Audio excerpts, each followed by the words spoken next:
Celui qui sur des choses manque de diplomatie, il sera mastiqué et piétiné à l'envi. Celui qui, n'importe où, place sa bonté, elle le fuit et craint l'insulte sera insulté. Celui qui a un avantage le cache à autrui. On le haïra en société et il sera maudit.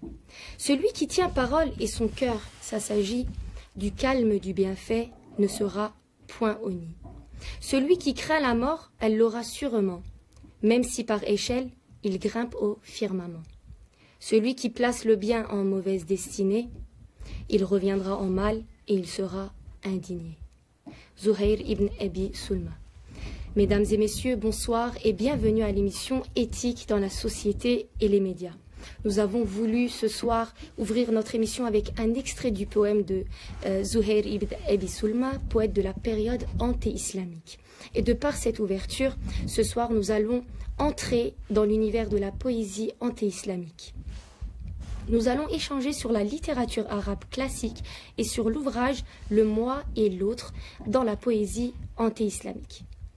Nous avons l'honneur ce soir d'accueillir à nos côtés Dr Salim Gasti, docteur en littérature arabe classique et auteur de cet ouvrage et professeur à l'université de Strasbourg pour discuter de cette période anté-islamique comptant de véritables joyaux littéraires. Bonsoir et bienvenue Monsieur Gasti. Bonsoir, merci pour cette invitation.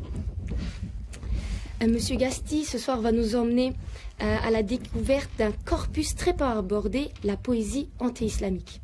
Plusieurs œuvres ont été rassemblées dans un recueil intitulé Mu'allaqat, les suspendus, qui a été écrit au 5e et 6e siècle après Jésus-Christ dans la période anté-islamique. Donc avant d'aborder le sujet, il serait important de savoir, Monsieur Gasti, de savoir en quoi s'agit ce recueil Mu'allaqat qui a été écrit dans la période anté-islamique. La parole est à vous. Merci beaucoup. Donc le Mu'allaqat, en français les suspendus, ça vient de deux verbes. Le premier verbe c'est alaqa, c'est-à-dire quand on parle de alaqa, on parle de l'or. C'est pour ça des le Mu'allaqat, ils ont un autre nom, c'est al-mudhahhabat, c'est les dorés. Par contre, si on revient au deuxième sens de verbe alaqa, c'est suspendre. Pourquoi on appelait le Mu'allaqat les suspendus? Parce qu'on dit, est-ce que c'est une légende ou est-ce que c'est une vérité? C'est que les 10 poètes, il y a certains qui disent 7, ils ont écrit des poèmes splendides. Et à un moment, qu'est-ce qu'ils ont fait? Ils les ont suspendus sur la porte de la Kaaba. Et le Mu'allaqat, c'est vraiment le mariage entre le sacré et le profane. C'est une écriture humaine, c'est un poète, c'est un être humain qui a écrit, mais quand il l'a suspendu sur la porte de la Kaaba, c'est comme un lien avec le divin. C'est pour ça, disons, le Mu'allaqat, c'est l'un des recueils les plus importants dans la période islamique. Il y a d'autres, mais les écrivains ou les auteurs, ils ont fait beaucoup attention à ces suspendus. Et comme j'ai dit tout à l'heure, ça peut être 7, comme ça peut être 10. D'accord. Et pendant cette période anti-islamique, ils étaient en train de réaliser des concours entre les poètes. Si voilà, c'est vrai, parce qu'on a un marché qui s'appelle Souq al-Uqav. Souq al-Uqav, c'est comme aujourd'hui les stades où c'est comment dire, c'est compétition entre les poètes. Qui est le poète le plus important de cette période? Maintenant, si je dis Zuhair ibn Salma, quelqu'un dit non, c'est pas Zuhair ibn Salma, parce que Zuhair ibn Salma, c'est un poète de sagesse. Partons à Antar ibn Shaddad, parce que Antar ibn Shaddad, c'est un poète d'amour. Mais chacun sa spécificité. Voilà. On ne peut pas dire un poète mieux qu'un autre. Chaque poète, il a un point fort. Voilà. Il a un sujet particulier. Nabira, par exemple, c'est un poète qui parle simplement ce qu'on appelle la poésie panégyrique, parce qu'il fait des poèmes pour les rois et pour les mécènes. Voilà. Al-A'sha, par exemple, si on parle de l'A'sha, on parle de la poésie bachique. Donc il est important de dire que l'A'sha, il est le poète important dans la poésie qui parle du vin, etc. Voilà. D'accord. Et en parlant de ce recueil Mu'allaqat, qui sont les poètes les plus célèbres qui figurent dans cet ouvrage et quelles sont ses spécificités? Vous l'avez peut-être évoqué, Oui. ce serait peut-être une répétition pour savoir mieux. Donc, on dit que c'est 10, mais la plupart du temps, on dit c'est 7. Voilà. Donc, il y a des auteurs qui ont ajouté 3. Donc, le premier, c'est Imr al-Qais. Sa spécificité d'Imr al-Qais, c'est un poète et un roi. On appelle Al-Malik al-Dhalil, le roi égaré. Parce que l'histoire, c'est qu'il est sorti pour venger la mort de son père. Un roi. Zuhair ibn Abi Salma, tout à l'heure, c'est un poète de sagesse. La place de la Mu'allaqa de Zuhair, c'est la 3e. Par contre, la 2e, c'est Taraf ibn al-Abd. Et Taraf ibn al-Abd, c'est ce qu'on appelle le poète révolté.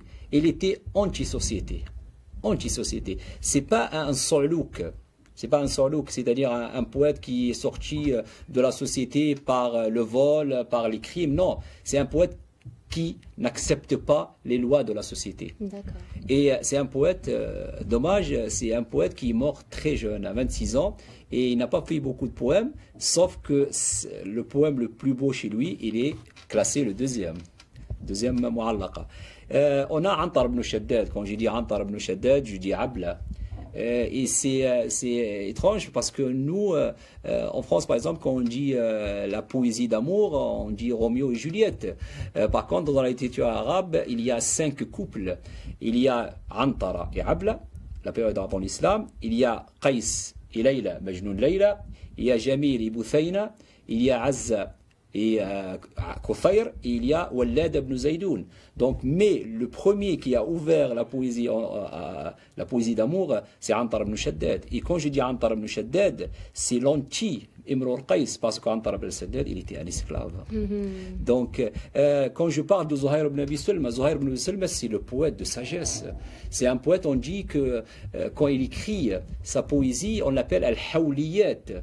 Hawliyat, ça veut dire quoi? Ça veut dire il écrit un poème et il reste un an pour, entre guillemets, le publier. Pas le publier dans un sens contemporain, c'est-à-dire pour le faire sortir dans un souk rokad, par exemple, il faut une année. C'est quelqu'un qui écrit, qui prend son temps. Voilà, on l'appelle al-Hawliyat. Al-Hawl, c'est l'année. Il y a 2 poètes qui sont des poètes ennemis. Des poètes ennemis parce que c'est des poètes qui représentent leur tribu. Kayn Amr ibn Kalthoum min qabilat Taghlib wa Al-Harith ibn Hilizza min qabilat Bakr. Et c'est des poètes qui représentent 2 tribus qui étaient ennemies depuis des années. Voilà. Donc c'est des poètes de tribus. C'est pas des poètes du moi. C'est pour ça que dans le sujet, c'est le moi et l'autre. Et l'Asha, c'est le poète du vin. Et enfin, Abid ibn al-Abras, c'est un poète, un vieillard. Voilà. C'est un vieillard qui a aussi la sagesse de Zuhair ibn Abi Salma. D'accord, voilà. Oui, c'est comme Zuhair ibn Salma, quand il a écrit le poème dont j'ai fait l'ouverture, il l'avait écrit à ses 80 ans quand même. On ressent la sagesse. La sagesse, oui. C'est un poète, franchement, quand vous avez cité je crois qu'il a 20 vers qui parlent de cette sagesse. Et il commence par ce vers, c'est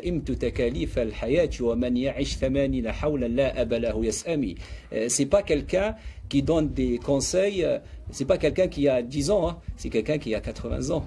Donc c'est l'expérience qui parle. Voilà. C'est clair, c'est clair. Quant à votre ouvrage, Monsieur Gasti, qu'est-ce qui vous a poussé à écrire une thèse concernant la période anté-islamique? Et pourquoi avoir choisi cette période? Très bien.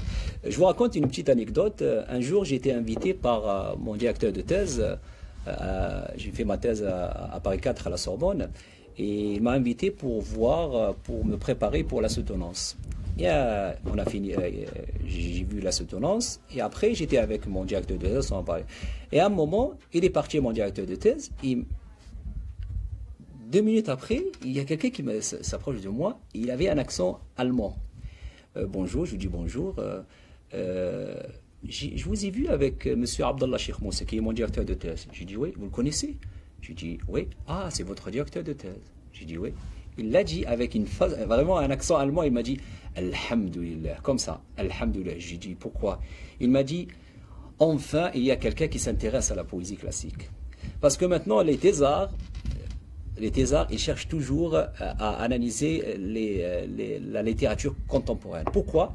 Parce que c'est une littérature, je ne dis pas facile dans la langue, mais c'est vrai, difficile dans l'interprétation, dans l'analyse. Mais on n'a pas besoin d'avoir un dictionnaire à côté de nous pour comprendre un poème de Nizar Qabbani ou de Mahmoud Darwish. Oui, oui, l'accessibilité. Pour l'accessibilité. Par contre, pourquoi moi j'ai choisi cette poésie? Pas parce que je veux aller à la difficulté, parce que j'adore cette langue. Voilà.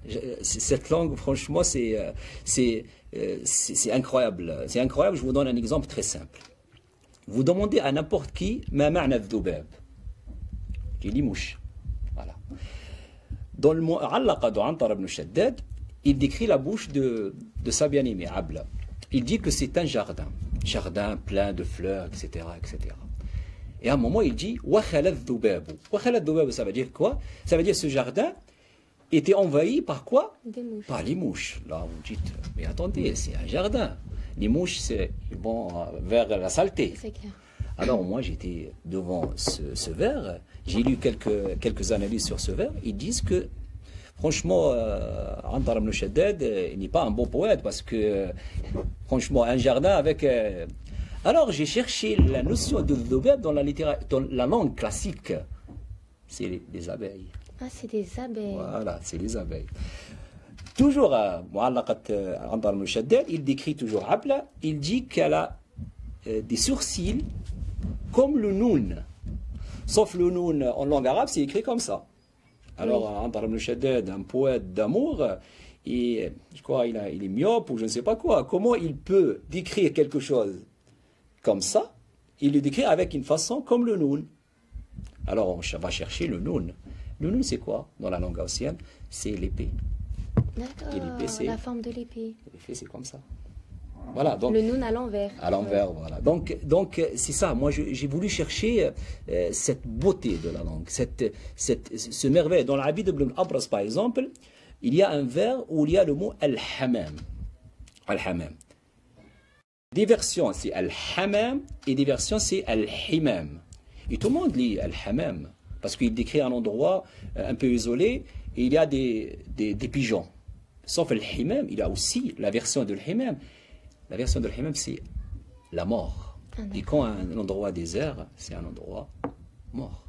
Voilà. J'étais attiré par cette langue, et aussi un autre objectif, c'est de faire connaître cette poésie au public français. C'est vrai, il y a la traduction de l'Archer magnifique, de la traduction aussi très simple de Toel, Heidi Toel, professeur à Paris 3, mais moi j'ai voulu simplement dire que cette poésie qui, les gens pensent que c'est des poèmes vraiment simples, c'est vrai, c'est simple, on n'a pas besoin d'être un psychologue ou je ne sais pas quoi pour comprendre, parce que c'est une poésie classique, poésie directe.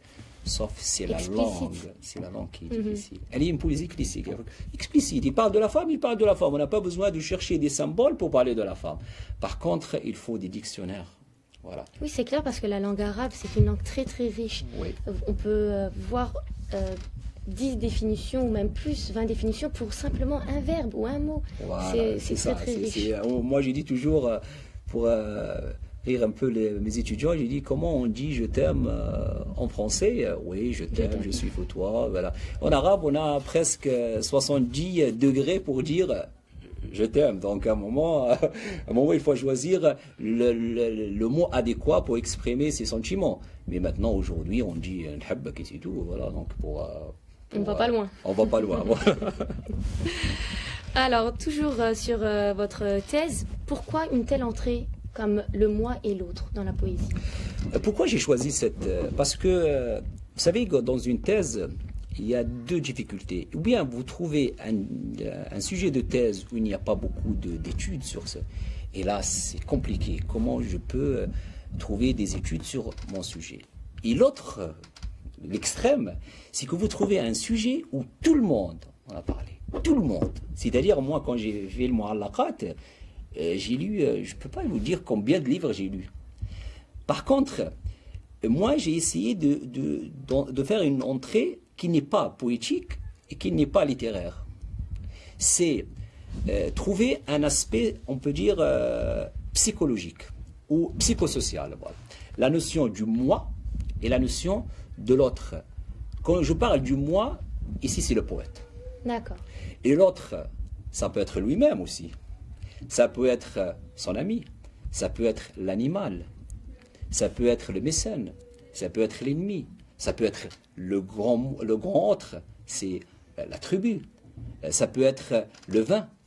Ça peut être le désert. En fait, c'est le moi qui rentre en contact avec... Avec tout. Avec tout. Voilà. Il Donc est au le moi centre. est au centre et tout qui est autour, je parle. C'est d'ailleurs que la poésie classique, la vérité, et surtout la poésie anti-islamique, elle est sous-estimée. Pourquoi sous-estimée? Parce que tout le monde dit que c'est un poème codifié. On commence par parler de la femme et des vestiges, après on parle de l'animal, après on va... Mais moi, j'ai voulu simplement chercher ce code. Mais pourquoi ce code? Mais je l'ai cherché simplement sous un aspect psychosocial ou psychologique. Voilà. Pourquoi le poète il a fait comme ça? Pourquoi Zuhair ibn Abi Salm, de 80 ans, il parle de la femme, il parle d'une femme. Et à cette époque, sa femme, elle était morte. Pourquoi il parle d'une femme, il parle de l'amour, etc. Pourquoi? Simplement pour dire, c'était un mois passé. Maintenant, il faut que j'avance. Il faut que j'avance. Et pour avancer, il faut une monture. Donc, la première étape, c'est la coupure avec le temps. Le passé, c'est le passé. C'est fini. Deuxième, c'est la coupure avec l'espace. Puisque l'espace, c'est quoi? C'est le désert. Alors, si je voudrais aller plus loin, il faut que je traverse des dangers. Le désert, les animaux du désert. Par quoi? Par la monture. Pourquoi la chamelle? Pourquoi pas le chameau? Pourquoi on choisit toujours des scènes de sauvagerie, par exemple, entre une vache sauvage et un loup, je ne sais pas quoi. Pourquoi? Pour arriver où maintenant? Arriver au sujet principal. Aujourd'hui, quand on fait de la poésie, on parle directement du sujet principal. On n'a pas besoin de faire parler de la femme, on n'a pas besoin de faire... Mais le poète classique, c'est un poète codifié, mais il sait pourquoi le code. Parce qu'il y a toujours cette, cette douleur concernant le temps et cette douleur concernant l'espace. Et pour arriver à faire un poème, il faut se détacher du temps et de l'espace. Et là, je suis moi-même, alors je peux faire des poèmes. Ah, c'est magnifique à entendre. En fait, c'est vraiment le détachement de soi. Voilà, c'est ça. C'est voilà. Magnifique. Et comment peut-on s'interroger sur les représentations du moi et de l'autre à travers des poèmes anti-islamiques? D'accord. Donc, maintenant, puisqu'on a donné beaucoup d'exemples sur Antar ibn Qais, etc., on va donner maintenant un exemple sur les deux ennemis, Al-Harith et Amr ibn Kalthoum. Amr ibn Kalthoum, il est connu par ses poèmes, il parle que de la tribu.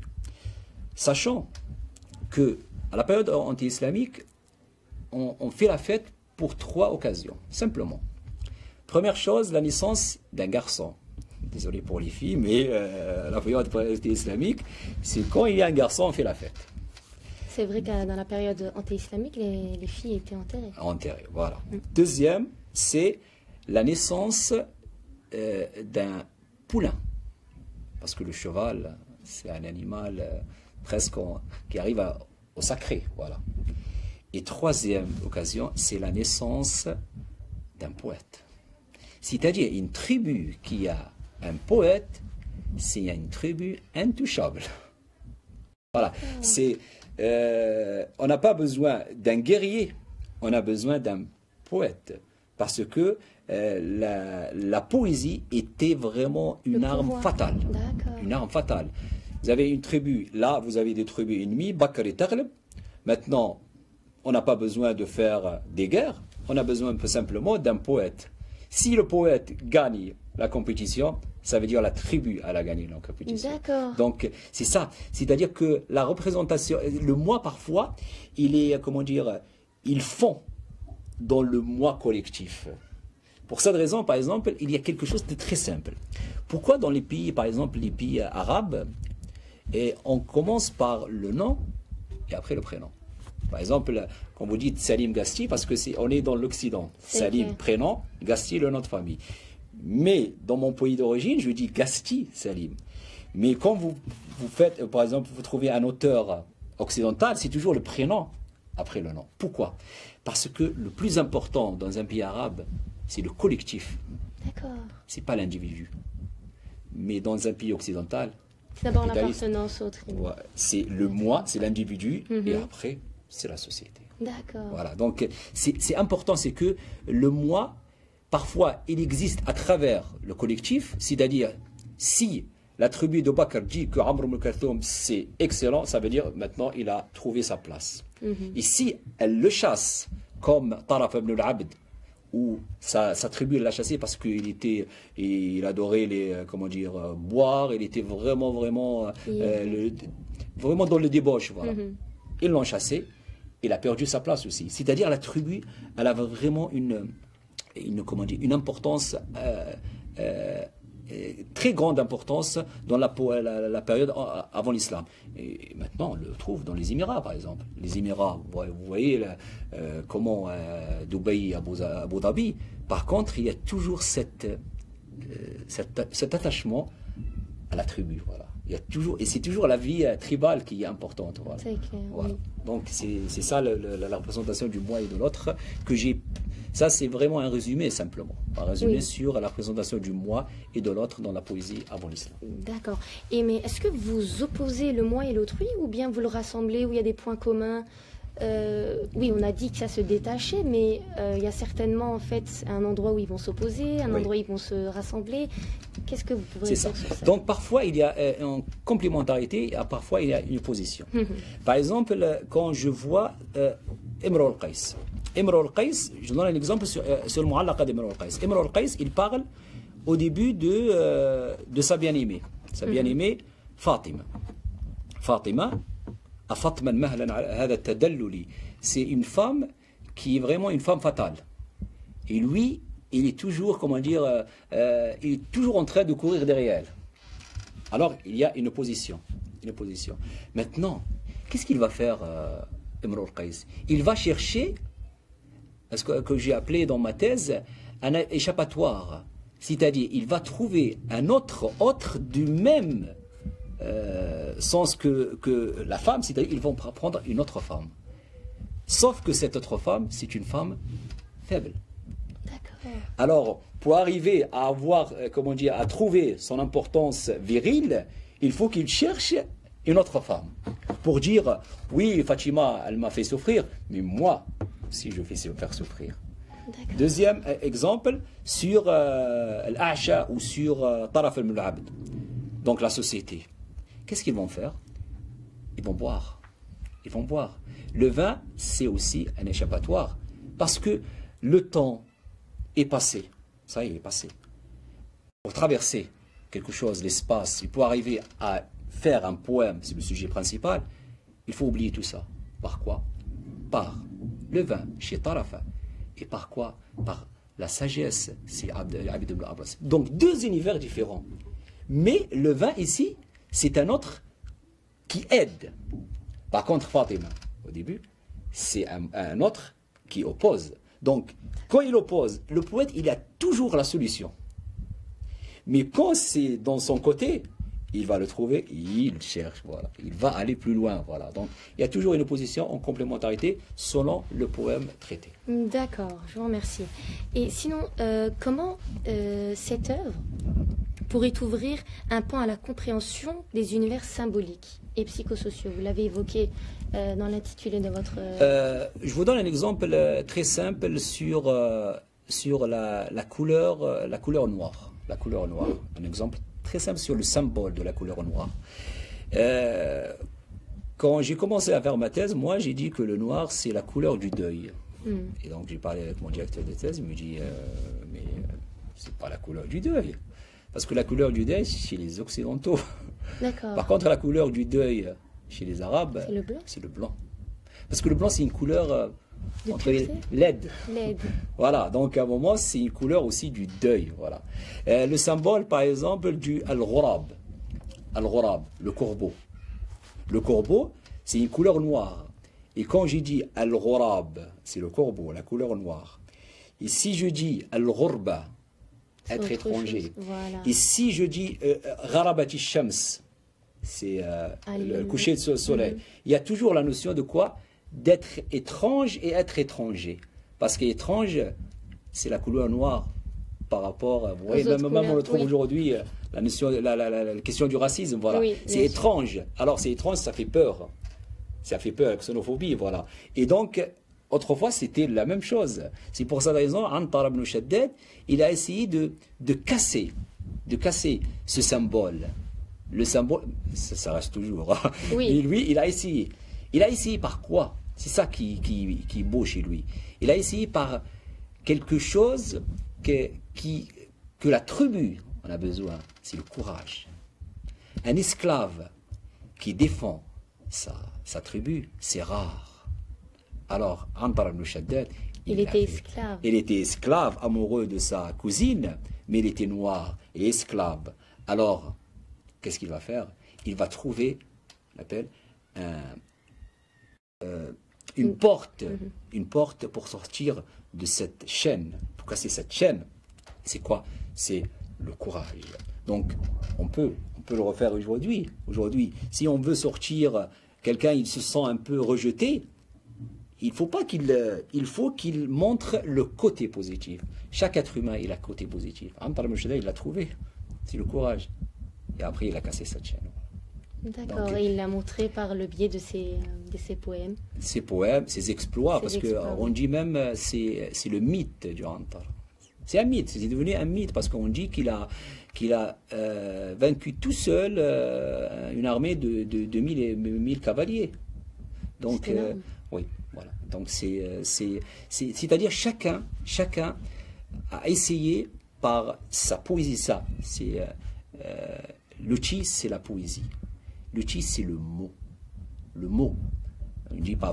Maintenant, je peux faire un jeu de mots. Les mots, maintenant, tuent les mots. Voilà. Les mots M-O-T-S tuent les mots, le pluriel du mal. Voilà. Donc, avec la poésie, le poète, il a essayé de tuer le mal dans sa tribu. Ou dans son moi aussi. Parce qu'il y a des poètes qui souffraient, comme Imr al-Qais. Imr al-Qais, comme je vous ai dit tout à l'heure, il cherchait à venger son papa, son père. Oui, oui, c'était le roi. C'était le roi. Alors, par la poésie, il essaye de, de calmer. C'est ça, cette poésie. Cette poésie, c'est pas simplement... Sa colère, en fait. Sa colère, voilà. Le nefs aussi. Voilà, un nefs, voilà. D'accord, merci.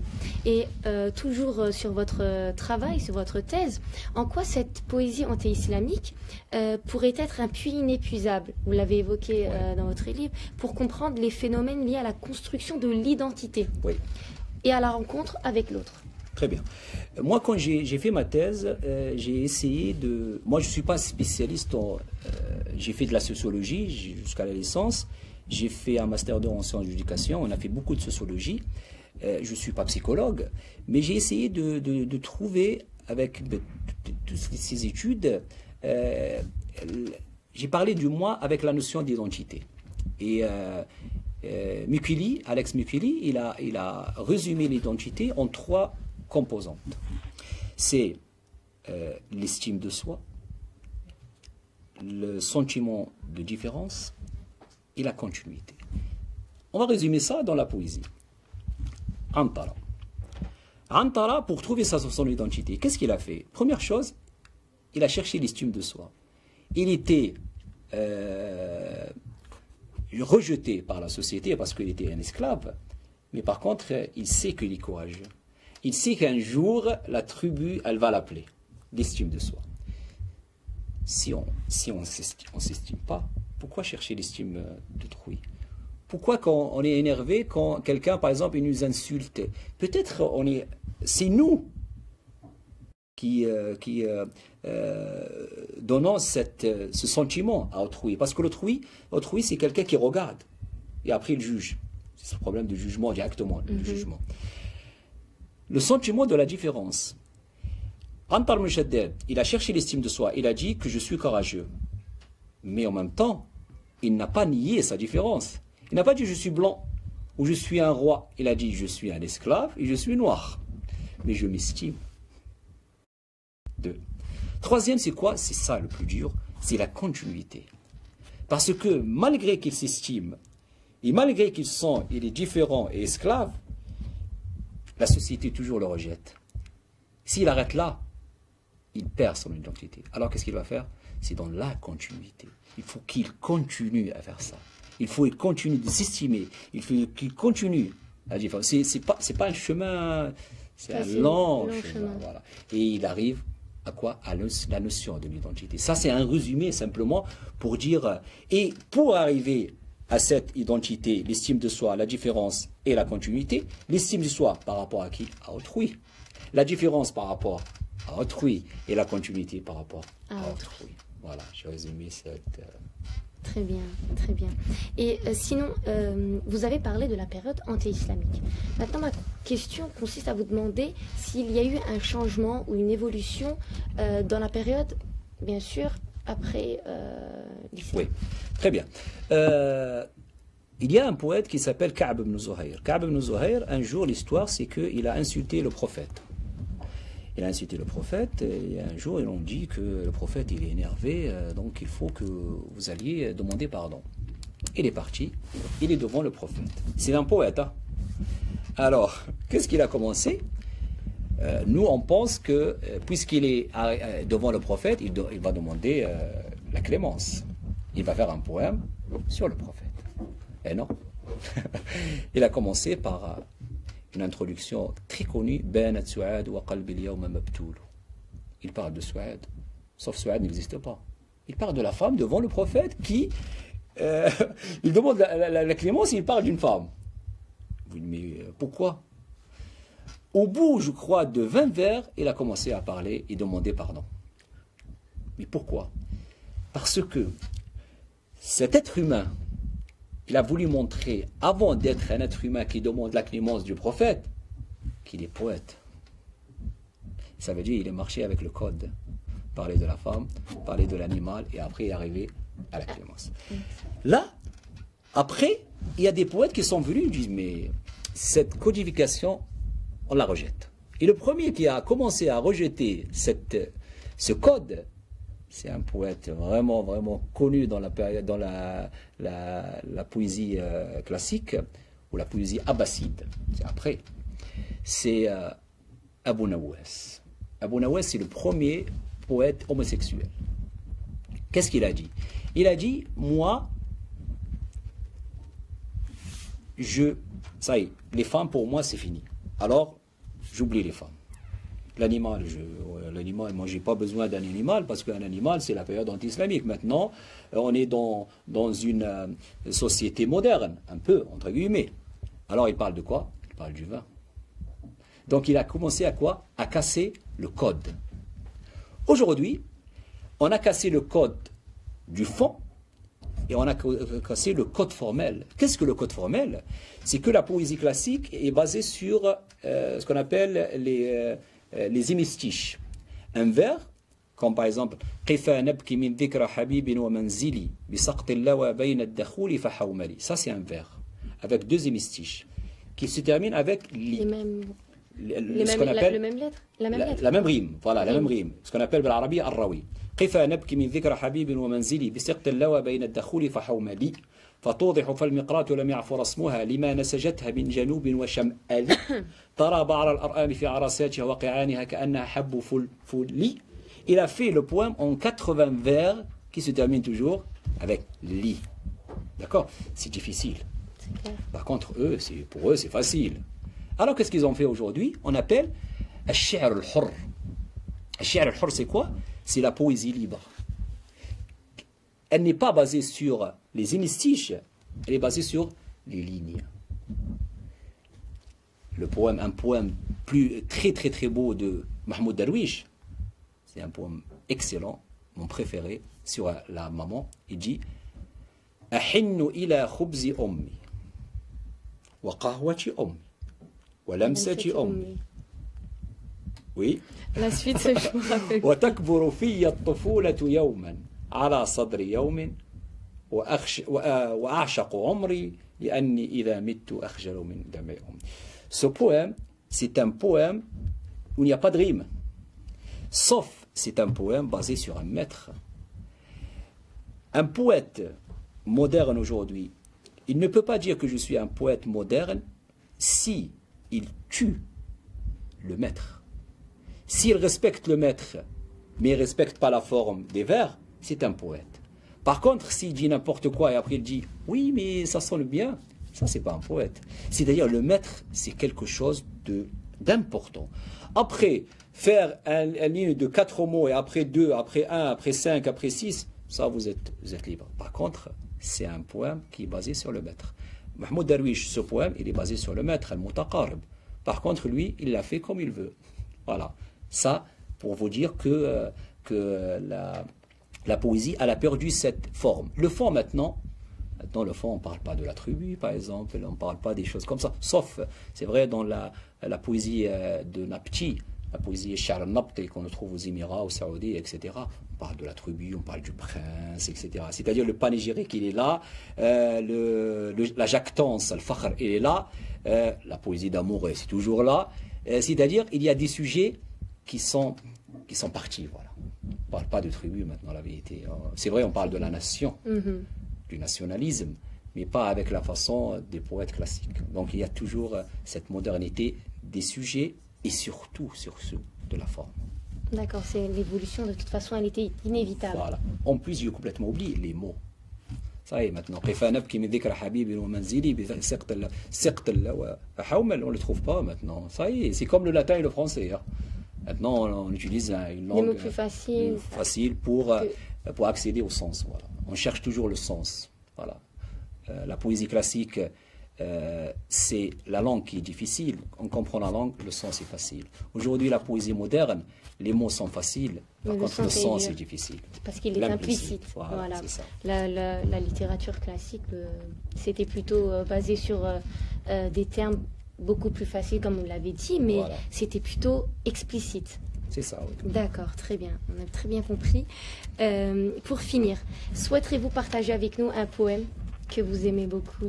Un poème que... Moi, la vérité, j'ai jamais appris un poème.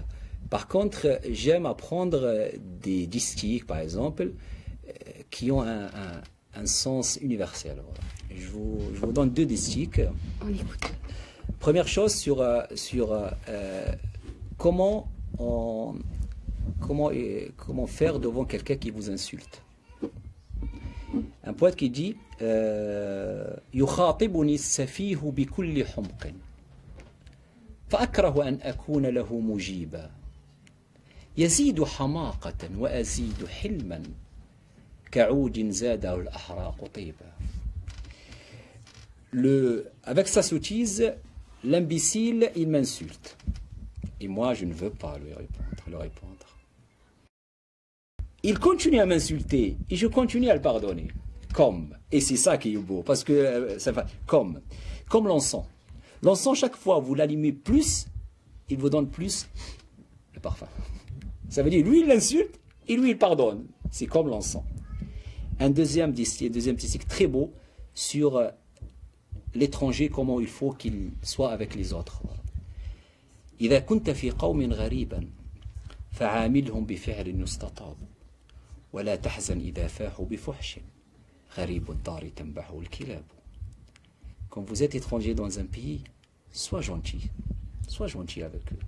Mais ici, même s'ils t'insultent, ne sois pas triste, parce que l'étranger est toujours aboyé par les chiens. Voilà. C'est c'est magnifique.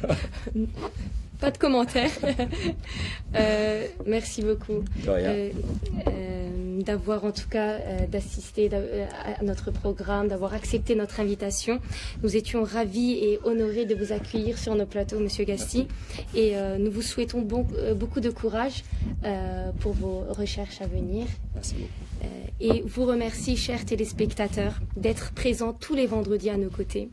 Votre soutien et votre fidélité nous en sont très chers.